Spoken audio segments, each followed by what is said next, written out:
한동훈 과유불급을 경계해야 한다. 과유불급이라고 하는 말은 계영배의 일화에서도 많이 언급됩니다만 지나치면 모자란만 못하다. 이런 우리 선조들의 가르침입니다. 지나치면 모자란만 못하다. 약간 모자란 듯이 하는 것이 좋다. 그런 뜻입니다.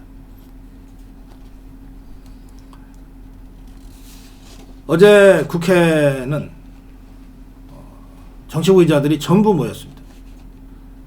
한동훈 장관이 국회 출석하는 길에 취재를 하기 위해서였습니다. 오후 1시 30분쯤 국회 본회의장 앞 계단에 취재진 수십 명이 기다리고 있는 자리에 한동훈 장관이 나타났어요. 기자들이 기다릴 걸 다 예상할 수 있는 상황이었으니까. 한동훈 장관의 첫 마디는 많이들 오셨네요. 말씀하세요. 질문하세요. 였습니다. 그래서 기자들의 질문이 쏟아졌습니다. 비대위원장 관련 질문, 김건희 특검 관련 질문, 또 경험이 없다고 하는 일각의 우려와 관련된 질문, 또 윤석열 대통령 아바타 아니냐고 하는 또 다른 전국 주사파 그리고 당내 배신자들의 질문, 공격, 뭐 이런 것들이 기자들의 입을 통해서 쏟아져 나왔어요. 한동훈 장관은 어떤 질문도 피하지 않고 분명한 어조로 확신에 차서 답변을 했어요. 역시 한동훈이라는 소리가 나올 법한 장면이었어요. 그래서 사실상의 기자회견 아니었냐, 이런 평가까지 나오고 있습니다. 다들 보시면서 기분 좋으셨을 거예요. 그렇지, 역시 한동훈이지, 그렇게들 느끼셨을 겁니다. 그런데 저는 이 대목에서 잘 나갈 때 조심하라고, 이 대목에서 한동훈 장관에게 과유불급을 경계해야 한다는 얘기를 하고 싶습니다. 자, 한번 보십시오. 경험 없는 사람이 비대위원장 하는 게 적절치 않다, 뭐 이런 일각의 주장이 있었어요. 그 질문이 나오자 한동훈 장관이 이렇게 얘기합니다. 세상의 모든 길은 처음엔 다 길이 아니었다. 많은 사람이 가면, 많은 사람이 같이 가면 길이 되는 것이다. 이렇게 답변했어요. 아주 훌륭한 답변이죠.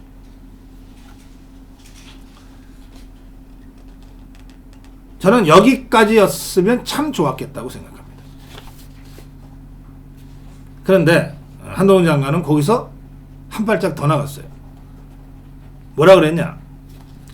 진짜 위기는 경험이 부족해서라기보단 과도하게 계산하고 몸을 사릴 때 오는 경우가 더 많았다. 이렇게 얘기했어요. 이 얘기는 경험 부족을 우려하면서 비대위원장보다는 선대위원장으로 가야 되는 것 아니냐고 주장한 많은 정치인들이나 우리 자유파 국민들을 비판하는 뉘앙스를 담은 발언입니다. 이럴 필요 없어요.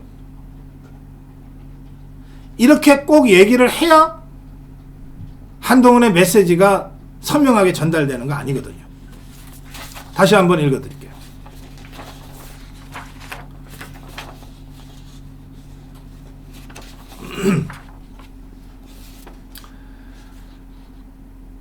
세상의 모든 길은 처음엔 다 길이 아니었다. 많은 사람이 같이 가면 길이 되는 것이다. 이걸로 끝내면 나머지 이런저런 해설은 기자들이 하거나 평론가들이 하는 겁니다. 근데 여기에 진짜 위기는 경험이 부족해서라기보단 과도하게 계산하고 몸을 사릴 때 오는 경우가 더 많다라고 하는 순간 나를 비판하네? 라고 느끼는 사람들이 생길 수밖에 없어요. 저는 이 대목의 이 경계가 이 과유불급의 경계라고 생각하는 겁니다. 그 다음 대목도 그렇습니다. 대통령의 최측근 아바타 뭐 이런 공격에 대한 한동훈 장관의 설명은 이렇습니다. 지금까지 저는 공직생활 하면서 공공선을 추구한다는 한 가지 기준으로 살아왔습니다. 여기까지면 충분해요. 아, 이게 뭐 누구 특정인의 똘마니가 돼서 무슨 계보에 속해서 그렇게 살아온 사람이 아니지. 공공선을 추구한다는 한 가지 기준으로 살아왔습니다. 하면 충분히 답변이 되는 거예요. 근데 여기서 한마디 덧붙입니다. 누구도 맹종한 적 없고 앞으로도 그럴 것이다. 자기들이 이재명 대표를 맹목적으로 추종하고 절대 복종하니까 남들도 다 그럴 거라고 생각하는 것 같다. 이 뒷부분은 여백으로 남겨두고 기자들이나 평론가들이 해설하게 만들어주는 것이 좋습니다. 그 지점, 그 경계가 제가 말씀드리는 과유불급의 경계입니다. 김건희 여사 관련 특검법 대해서도 한동훈 장관 이렇게 피하지 않고 얘기를 하는데 법 앞에 예외는 없어야 한다. 그러면서 그런데 법안에 지금 종북 주사파들이 추진하는 법안에 정의당이 특검을 추진하고 결정하게 돼 있다. 이게 비교섭단체가 특검 추천하게 돼 있거든요. 그러니까 정의당밖에 없잖아요. 법안에 정의당이 특검을 추천하고 결정하게 돼 있다. 또 수사 상황을 생중계하게 돼 있는 독소 조항까지 있다. 무엇보다 총선에서 민주당이 원하는 선전선동을 하기 좋게 시점을 특정해서 만들어진 악법이다. 이렇게 되어 있습니다. 이 김건희 특검에 이런 독소적 조항이 있다는 것은 알지만 이런 식으로 한동훈 장관식으로 정확하게 부각시켜서 메시지를 낸 사람은 아직 없어요. 여권에서는.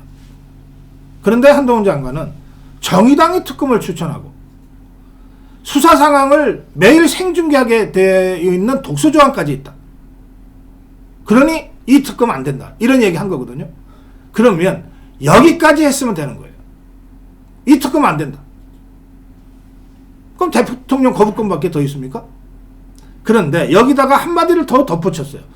무엇보다 총선에서 민주당이 원하는 선전선동하기 좋게 시점을 특정해서 만들어졌다고 덧붙이니까 이 말이 틀린 말이 아니라 이렇게 되니까 바로 뒤따라오는 해석이 이제 문제입니다. 해석이 뭐냐? 그러면 총선 후에 하자는 얘기네. 독소조항 빼고 시점을 총선 후로 하면 특검을 받을 수도 있다는 얘기네. 이렇게 돼버리는 거예요. 저는 아까 제가 윤석열 총장 정직 징계 취소 재판을 말씀드리면서 문재인 종북 주사파 세력이 윤석열 총장과 그 한동훈 장관 당시 검사를 비롯해서 이 찍어내기 위해서 어떤 공작을 저질렀는지를 쭉 설명을 드렸고, 그 중에 윤석열 총장에 대한 2개월 정직이 무효화되자 정직에서 풀려나자 곧바로 도이치모터스 10년 전 사건을 재수사 2년씩이나 끌고 했다는 말씀 드렸잖아요.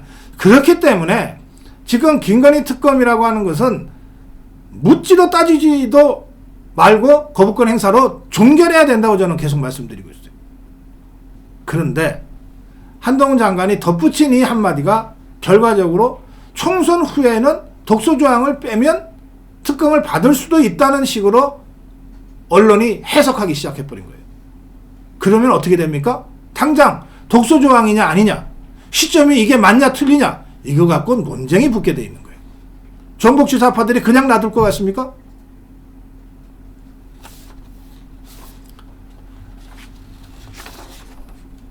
민주당 대변인은 총선 후 특검 말도 안 되는 소리, 박성준 이란자. 정쟁으로 비칠까봐 총선 후에 하자는 거면 왜 진작 안 했느냐, 이렇게 바로 말꼬리를 붙잡고 늘어지고 있습니다. 빌미를 줘서는 안 되는 거예요. 앞으로 한동훈 장관이 비대위원장을 하든 선대위원장을 하든 어쨌든 정치권에 들어오는 순간부터 24시간 기자들의 취재가 이루어질 겁니다. 언제 어디서나 카메라와 마이크가 나타날 거예요. 제가 어제 한동훈 장관의 그 기자들과의 문답에서 세 가지 사안을 가지고 여기까지면 좋았는데 한 발 더 나갔다. 여기까지면 좋았는데 조금 넘쳤다. 여기까지 하고 여백을 두고 그 여백을 기자와 평론가들이 짚고 떠들게 만드는 게 좋다. 라고 말씀드렸어요. 정치는 말로 하는 겁니다. 한동훈 장관의 정치 입문 과정에서 이 과유불급을 경계해야 된다. 이 점을 좀 깊이 새겼으면 좋겠습니다. 정론 일침이었습니다.